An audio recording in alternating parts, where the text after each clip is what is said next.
Undervalued stocks for the upcoming 3 years। Opportunity ऐसी है, आपको मजा आने वाला है। ये वीडियो एंड तक जरूर देखना। और इतना तो देखो पता ही है ना अपने को, गोया और गोला की टीम का काम क्या है, आपको अच्छी रिसर्च देना। आपका काम है खुद रिसर्च करके फिर ही इन्वेस्ट करना, ठीक है? चलो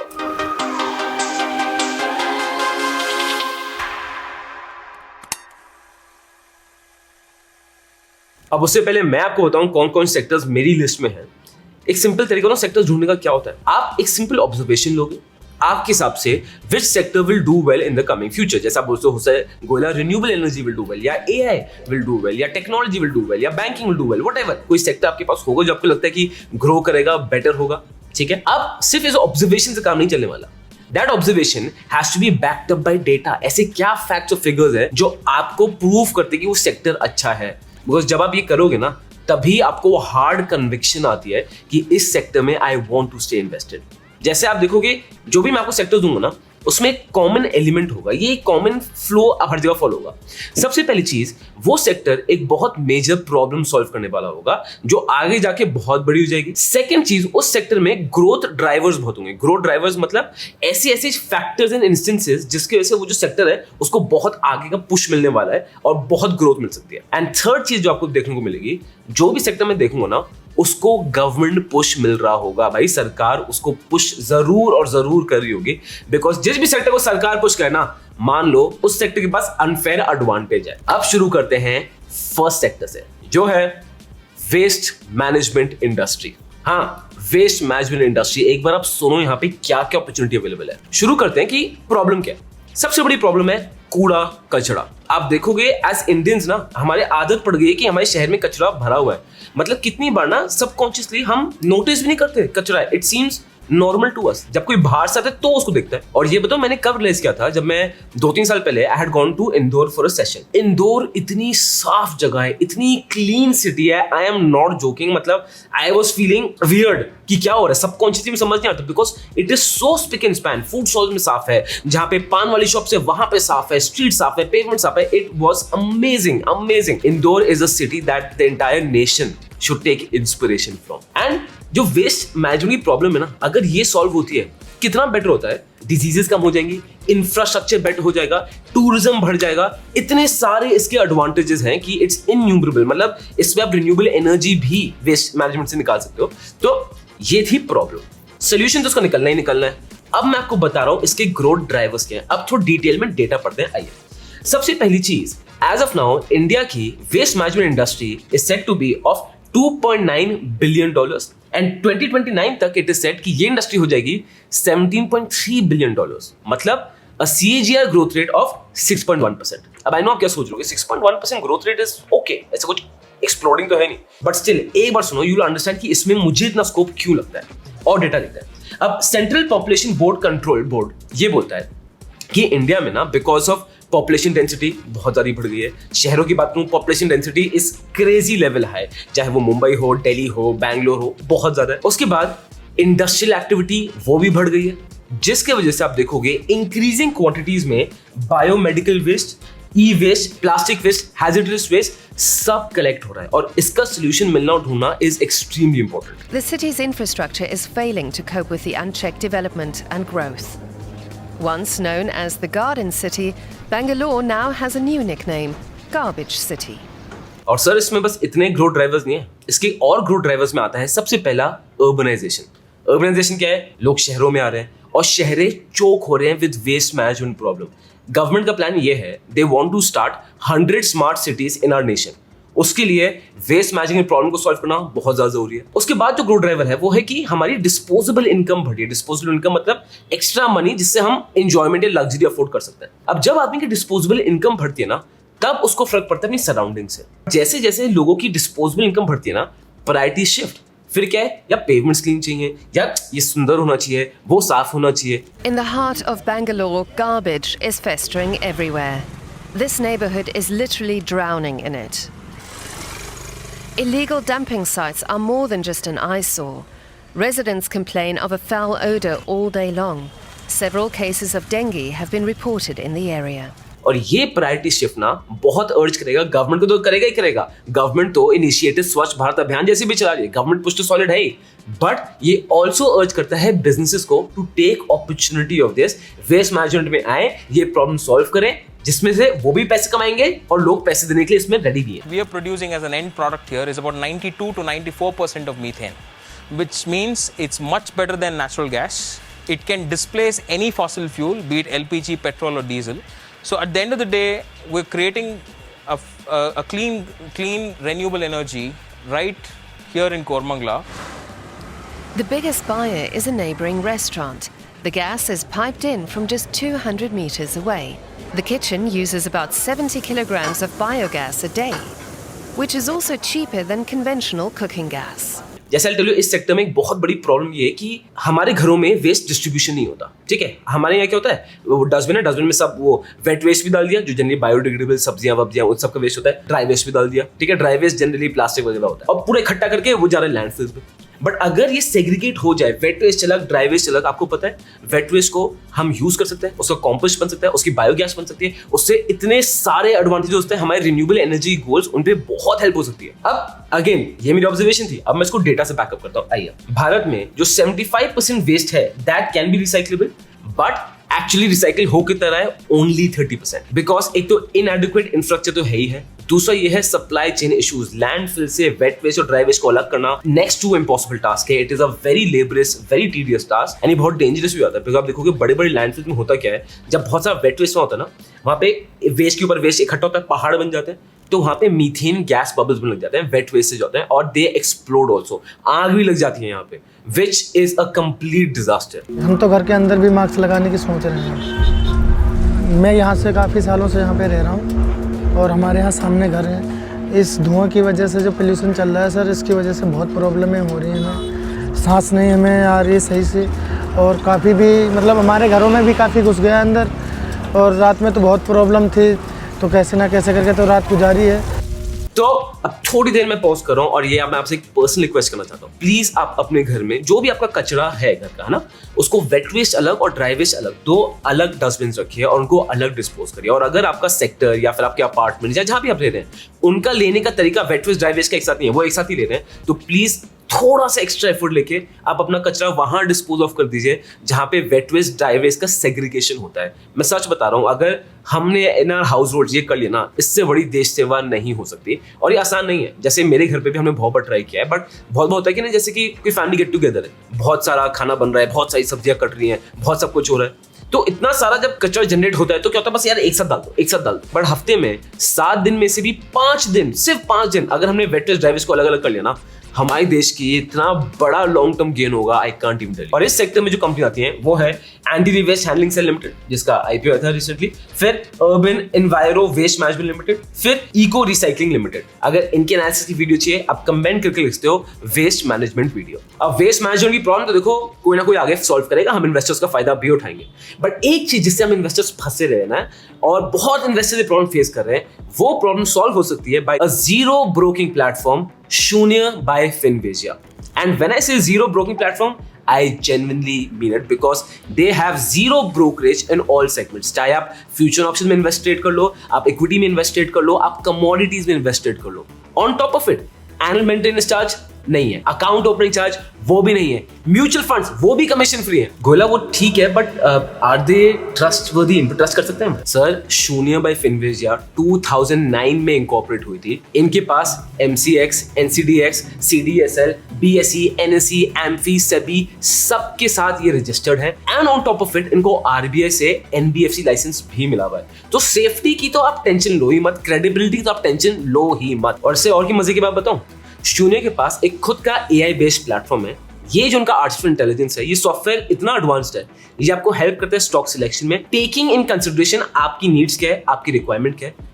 प्लस ये जो उनका AI टूल है ना, ये आपको आगे जाके प्रेडिक्शन देता है, ये सिग्नल्स भी देता है, and you can analyse over 1500 stocks. ठीक है गोयला, ठीक है, बट बताऊं प्रॉब्लम क्या है? प्रॉब्लम ये ना, ये बोलते सब जीरो ब्रोकरेज है, बट होता नहीं है जीरो ब्रोकरेज। वेल, इस प्लेटफॉर्म में आपको कोई दिक्कत नहीं आने वाली, बिकॉज जब ये बोल रहे हैं जीरो ब्रोकरेज, वो जीरो ब्रोकरेज ही है। इसके लिए पूरा मैं आपको कैलकुलेटर भी दिखाता हूँ। सपोज आपने 500 के शेयर लिए, ठीक है, एक शेयर 500 रुपए का है, आपने वो बेचा 580 रुपीज में, आपकी सेल क्वांटिटी है 100 लगा लो। अब इनके प्लेटफॉर्म में इनके कैलकुलेट आप यूज करोगे, आप दबाओगे एंटर, आप देखोगे इनके ब्रोकरेज चार्जेस कुछ नहीं है। जो लग रहे हैं ना आप पे, वो क्या है? वो है टैक्सेस। अब वो तो देखो टैक्सेस जो गवर्नमेंट लगाती है, तो चाहे वो शून्य का प्लेटफॉर्म हो या कोई भी और प्लेटफॉर्म हो, वो तो आपको देने ही पड़ेंगे। बट डिफरेंस ये है, इस प्लेटफॉर्म में आपको सिर्फ गवर्नमेंट के टैक्सेस देने पड़ेंगे, इनके ब्रोकरेज चार्जेस या कोई हिडन चार्जेस कुछ भी नहीं है। एंड शून्य का लिंक आपको मिल जाएगा डिस्क्रिप्शन में। Second sector, housing finance companies. Observation मेरी अब ये थी इसमें कि आप देखोगे आफ्टर पैंडेमिक, है ना, लोगों के बीच में एक घर खरीदने की वो जो डिमांड थी बहुत सारी पंप अप हो गई, बिकॉज पीपल हैव रियलाइज कि यार मुझे ना सेफ रहना है, अपनी फैमिली को सेफ रखना है, मुझे खुद का घर चाहिए, चाहे वो दूर घर क्यों ना हो, छोटा बड़ा क्यों ना हो, बट एक खुद की प्लेस चाहिए। ये आपने आप आसपास भी देख सकते हो। एंड कोविड टाइम के बाद भी इंटरेस्ट रेट बैंक कितनी बार नीचे हुए हैं, होम लोन सस्ते हो गए थे, तो डिमांड और भी ज्यादा बढ़ गई थी। उसके ऊपर गवर्नमेंट तो अफोर्डेबल हाउसिंग को कब से पुश करती आ रही है, और जब ये हो रहा है तो जो इसमें सबसे ज्यादा क्रिटिकल पार्ट कौन है? Housing finance companies, because government इनको भी एड करेगी कि फाइनेंस आदि इजी लोगों को दें, और जो लोग हैं उनको फाइनेंस लेना ही पड़ेगा टू बाय हाउसेस। बहुत ही स्मॉल परसेंटाइल ऑफ पीपल होंगे शायद जो घर डाउन पेमेंट में ले रहे हैं, फाइनेंसिंग नहीं ले रहे हैं। ऑब्जर्वेशन हो गई। अब बात करते हैं डेटा की। अब इंडिया की पॉपुलेशन ग्रो कर रही है, डिस्पोजेबल इनकम सर वो भी बढ़ रही है, अर्बनाइजेशन बढ़ रही है, बट हो क्या रहा है? घरों के साइज छोटे हो रहे हैं, बट इसके बावजूद घरों की demand is crazy. It is said by 2022 to 2031 there is a housing shortage, और जो डिमांड आएगी वो होगी ऑफ 26 टू 27 मिलियन हाउसेस। उसके ऊपर जो पुराने घर है वो रिवैम्प होंगे, उनको बेटर किया जाएगा, जो उन घरों को बेचा जाएगा। तो are you seeing the scope of demand? Are you seeing कि कितना ज्यादा इस इंडस्ट्री में ग्रोथ का पोटेंशियल है? फाइनेंसिंग की बात करता हूं तो जो होम लोन पेनिट्रेशन हमारे देश में इन 2023 वो थी 10.5%, और 2022 में थी 10.6%, सो 0.1% नीचे आ गई है, जो हाँ यू कैन से सिग्निफिकेंट है, बट इतना भी मेजर सिग्निफिकेंस भी नहीं रखता।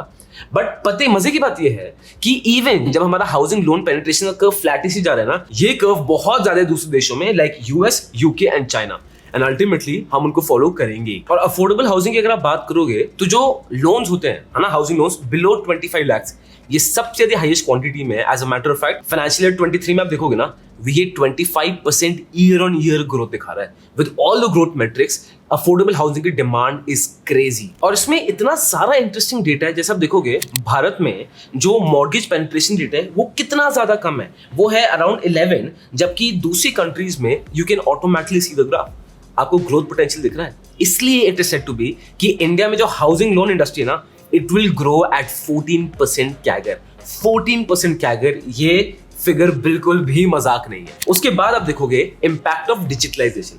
अब डिजिटलाइजेशन से क्या हुआ है, पहले अगर आपको लोन लेना होता था हाउसिंग लोन, भाई साहब ये टास्क होता था, आप बैंक से बैंक जाओगे, सब धक्के मार के रिजेक्ट कर देंगे, ये पेपर लेके आओ, वो लेके आओ, ये लेके आओ। अब बिकॉज ऑफ डिजिटलाइजेशन आप घर से लोन अपने सैंक्शन करवा सकते हो, और कंपनीज लिए बेटर है, वो आपको जल्दी स्क्रीन कर सकती है, आपके डॉक्यूमेंट जल्दी स्क्रीन कर सकते हैं, आपको एक प्रॉपर एल्गोरिथम के थ्रू आपका जो यूजर एक्सपीरियंस है to get that loan sanction is so simple, so quick, so easy कि डिमांड इसकी और भी रैंप अप हो जाती है। जो एक होता था ना पहले कि यार लोन लेने में बड़ा हेडेक होगा, वो हेडेक ही खत्म कर दिया। और गवर्नमेंट की बात करें तो गवर्नमेंट की सेवरल स्कीम्स आ रही हैं इसके लिए, जैसे कि प्रधानमंत्री आवास योजना, अगेन ये सब अफोर्डेबल हाउसिंग पुश कर रहे हैं। उसके बाद क्रेडिट लिंक सब्सिडी स्कीम, फिर हाउसिंग फॉर ऑल, फिर रेजोल्यूशन फ्रेमवर्क। आप खुद देख सकते हो कैसे government has been pushing affordable housing, और रिजल्ट्स हमें दिख रहे हैं हमारे सामने। Just chugging along nicely, and the government also has been helping, and the Pradhan Mantri Awas Yojana did a lot to provide a thrust in this segment.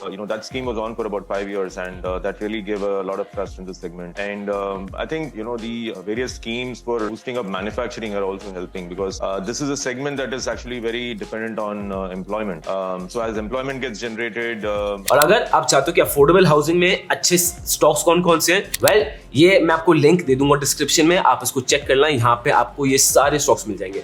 और आप चाहते हो कि हाउसिंग फाइनेंस कंपनीज के स्टॉक्स पे detail analysis चाहिए, आपको पता है क्या करना है सर, आप नीचे लिखिए सर हाउसिंग कंपनीज वीडियो। जिस भी वीडियो की सबसे ज्यादा डिमांड होगी ना, उस पे आपको वीडियो पक्का मिल जाएगी। Third sector is sugar industry. अब जो लोग हमारा mentorship program stock market join कर चुके हैं, उनको पता है कि गोयला की sugar industry one of the favourite sectors में से एक है।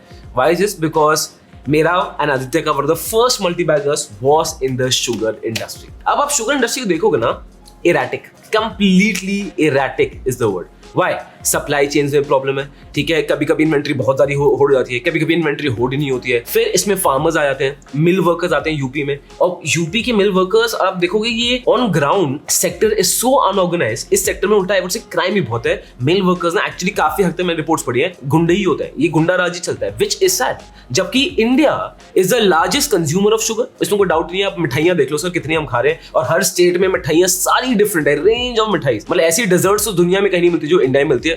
That's why India best. Second चीज, India is the second largest producer of sugar. पहला है ब्राजील, फिर है यूपी, सिर्फ उत्तर प्रदेश। इतना सारा गन्ना यूपी में उगता है। तो आप देखोगे शुगर सेक्टर में बहुत प्रॉब्लम्स हैं, एंड मेन चीज it was a cyclical sector, ठीक है, अब चलेगा फिर गिरेगा, फिर चलेगा फिर गिरेगा, फिर चलेगा फिर गिरेगा। तो लॉन्ग टर्म इन्वेस्टमेंट होल्ड करने के लिए cyclical sectors are not advisable, but because of a government's push आप देखोगे जो शुगर सेक्टर है ना, अभी सेक्टर सिक्लिकल नहीं रहा है, ये सेक्टर नॉन सिक्लिकल बन गया, मतलब स्टेबली ग्रो करता जा रहा है। और आपको पता है इसका रीजन क्या है? रीजन है बिकॉज ऑफ एथेनॉल। भारत का टारगेट ये है कि बाय 2025 मतलब just next year we want हमारे देश में एथेनॉल ब्लेंडिंग शुड बी 20%, मतलब जो पेट्रोल हम गाड़ी में यूज कर रहे हैं उसमें 20% एथेनॉल डलना चाहिए। रिन्यूएबल एनर्जी गोल्स में तो हेल्प करता है, पोल्यूशन भी लेस करता है, इसका सोर्स भी नॉन फॉसिल फ्यूल है, हमारी क्रूड ऑयल पे डिपेंडेंसी भी कम हो जाएगी। इसके ना सिर्फ एडवांटेजेस ही है। अब आगे बढ़ने के पहले एक बार समझ लो एथेनॉल निकलता कैसे। एथेनॉल बनाया कैसे जाता है? जो प्लांट्स और क्रॉप्स होती है जो जनरली बल्क में पड़ी जाती है, फार्मर या तो जला देते हैं या गाड़ देते हैं या डिस्पोज ऑफ कर देते हैं, उनको फीड स्टॉक बोला जाता है, उसको ग्राइंड किया जाता है, फिर उसको रिफाइन किया जाता है, और जब वो रिफाइन होती है ना वो ब्रेक डाउन कर जाती है शुगर में, स्टार्च में, सेल्यूलोज में। जब वो ब्रेक डाउन कर जाती है उसके बाद एक पूरा फर्मेंटेशन का प्रोसेस होता है जिससे एथेनॉल डिराइव होता है। एथेनॉल का यूज केस तो क्रेजी है, मतलब it is helping in one of solving one of our biggest problems, ठीक है, रिन्यूएबल एनर्जी को हेल्प कर रहा है, हमारा क्रूड ऑयल पे डिपेंडेंसी कम हो जाएगी। जस्ट इमेजिन हमारे देश का फिस्कल डेफिसिट कितना बेटर होता है, हमारा सबसे ज्यादा खर्चा इंपोर्ट में क्रूड ऑयल पे जाता है। अब इसमें गवर्नमेंट एक्शन भी ले रही है बाय द वे। आप देखोगे 1900 एथेनॉल के पेट्रोल पंप्स इनॉग्रेट कर दिए। यहाँ पे बेसिकली आपको E20 पंप्स बोलते हैं, जहाँ पे 20% एथेनॉल ब्लेंडेड विद पेट्रोल आपको ये फ्यूल पंप्स मिलते हैं, तो ये अच्छा हो रहा है। उसके बाद एफर्ट्स जा रहे हैं to increase the supply, because अगर हमें एथेनॉल प्रोडक्शन बढ़ानी है और एथेनॉल ब्लेंडेड अपने गोल्स मीट करने हैं तो डेफिनेटली हमें सप्लाई बढ़ानी पड़ेगी।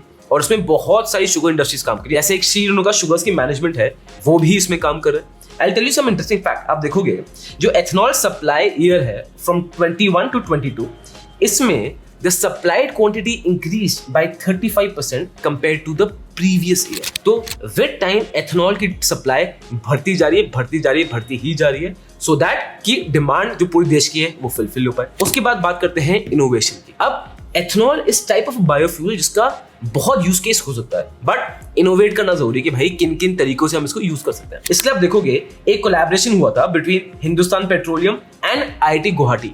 इन्होंने मिलके क्या बनाया? एक ethanol fuelled cooking stove. Ethanol fuelled cooking stove ये घर घर तक पहुंच गया, इसका impact can be so massive. उसके बाद एक और कोलैबोरेशन हुई थी, जॉइंट वेंचर हुआ था between LanzaJet and oil corporation of India. इनका क्या था? They want to make sustainable aviation fuel which is ethanol blended. आप देख रहे हो किस लेवल पे इनोवेशन हो रहा है, गवर्नमेंट भी पुश कर रही है और कितनी मेजर प्रॉब्लम सॉल्व हो रही है। ये है सेक्टर के सारे इंटरेस्टिंग स्टॉक्स, लिंक मैं आपको डिस्क्रिप्शन में इसका दे दूंगा।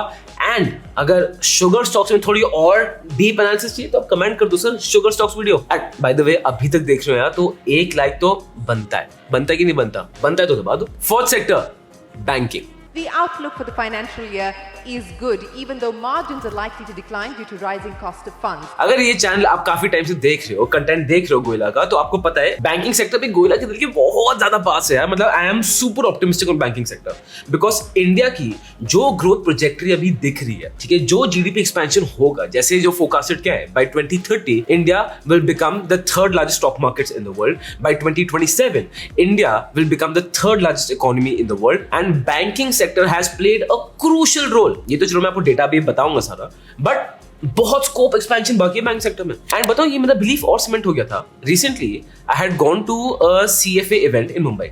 वहां पे I heard the talk of Sanjay Agrawal sir. He is the CEO of AU Small Bank. I met him also and just listening to him talk कि banking sector में कितना potential है, कितनी growth है ना, made me even more sure कि this sector is one of the greatest sectors to be in for the coming time. But अब data पे जाते हैं, आइए सर। अब 2022 में जो हमारी GDP का 12% पार्ट था ना, वो आया था हमारे बैंकिंग सेक्टर से। इसलिए आप देखोगे banking sector has been integral for our India's growth, और ये बहुत मेजर होने ही वाला है। जैसे हमारी इकोनॉमी बढ़ेगी आगे, क्या बैंकिंग का रोल नहीं होगा? सर बैंकिंग सेक्टर का सबसे ज्यादा मेजर रोल होने वाला है। इंफ्रास्ट्रक्चर स्पेंड हो रहा है, कैपिटल एक्सपेंडिचर हमारे देश में हो रहा है। हमारे देश में आप देखोगे अर्बन पॉपुलेशन की कितनी डिमांड बढ़ रही है, हाउसिंग डिमांड बढ़ रही है, लग्जरी डिमांड बढ़ रही है, प्रीमियमाइजेशन डिमांड बढ़ रही है, इतनी सारी डिमांड्स बढ़ रही है। ये इसको सब फुलफिल कौन करेगा? ये सब पैसे को जो हमारी इकोनॉमी में कौन घुमाएगा, कौन सर्कुलेट करेगा? Banking sector. That is the opportunity Indian banks have in front of them.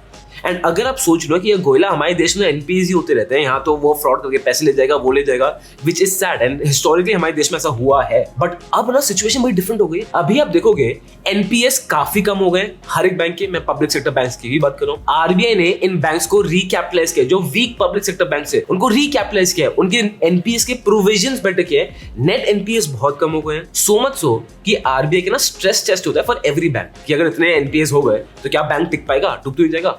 Majority of the banks are qualifying above the stress test easily, which is a great sign for us कि ये banks fundamentally stable है। और अगर मैं आपको Indian banking system का बता दूं ना, बहुत लोगों को यकीन होता नहीं जब मैं बताता हूँ। भारत में जो हमारी पूरी बैंकिंग इंडस्ट्री है, it is one of the most stable banking industries in the world. 2008 सब प्राइम क्राइसिस में भी जब यूएस के बैंक खत्म हो गए थे, लेमन ब्रदर्स खत्म, मेरिल लिंच की हालत खराब हो गई थी, इतनी बुरी हालत थी ना, Indian banks were still standing strong. Because आप देखोगे आरबीआई है ना, जो हमारे देश में historically RBI is Rahul Dravid. RBI बड़ा सेफ खेलता है, वो सेवाग का छक्के नहीं मारता। तो उसका डिसएडवांटेज क्या है कि हमें इतनी जंप ऑफ ग्रोथ नहीं मिलती जैसे यूएस को मिली है पिछले 5-6 डेकेड्स में। But on the same time हमारे जो डिप्स होते हैं ना, वो बहुत कंट्रोल होते हैं और कंपैरेटिवली टू यूएस बहुत ज्यादा इजी हो जाते हैं।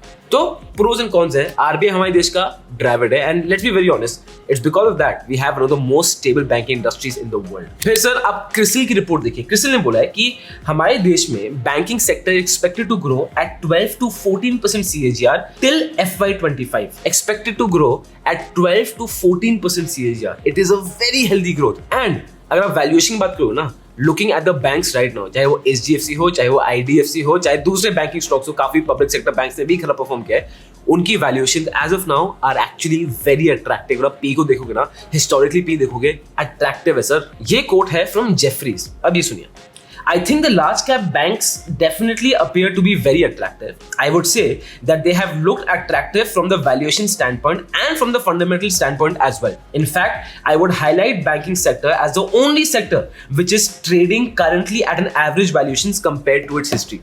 वही पॉइंट जो आपको बताया था, वही उन्होंने बोला है। Most other sectors are trading well above. So from that point of view, not as the fundamental but the valuation standpoint as well, the banking sector is looking great. और सर आप एक बार एक कैपेक्स साइकिल देखिए। भारत में इतना interesting हुआ है because आप देखोगे पिछले 2-3 साल में ना इंडिया में बैंक्स के इंटरेस्ट रेट बढ़ा दिए थे, जबकि जरूरत नहीं थी, बट बढ़ा दिए थे बिकॉज आरबीआई वाज कंसर्न कि इन्फ्लेशन ना हो जाए। भाई उल्टी नहीं है ना हो जाए, कोई यूएस में हालत खराब थी, इन्फ्लेशन बढ़ गया था, बैंक इंटरेस्ट बढ़ा दिए थे। अब जब बैंक इंटरेस्ट रेट बढ़ गए हैं, लोन्स महंगे हो गए हैं, लोग लोन्स कम लेंगे, ट्रेड ग्रोथ देश की कम होगी, देश स्लो होगा। बट हैरानी की बात यह थी, which is so something to be proud of हमारे नेशन में, even when interest rates were higher, credit growth बढ़ती गई। अब just imagine जब आरबीआई इंटरेस्ट रेट्स को और कट करेगा, और जो फेड की मीटिंग हुई उन्होंने बोला कि फेड ने अपने इंटरेस्ट रेट सेम पे रखे और आगे जाके इस साल में 2-3 इंटरेस्ट रेट कट्स करेंगे। अगर RBI follow suit and does the same thing, just imagine the scope our banking sector has in the long run. और ये है बैंकिंग सेक्टर के टॉप स्टॉक्स, लिंक दे रखा है। और अगर आपको इस पे पूरी डिटेल वीडियो चाहिए तो आप लिख दो यार बैंकिंग स्टॉक्स वीडियो, जिस सेक्टर के सबसे ज्यादा कमेंट्स आए होंगे सर गोयला की वीडियो उस पे आ जाएगी, एंड शून्य का लिंक आपको मिल जाएगा डिस्क्रिप्शन में। This content is only for education purposes. We do not provide any buy or sell recommendations. Please do your own research before making an investment decision. All the companies mentioned in the content have no association with us until mentioned otherwise in the video itself.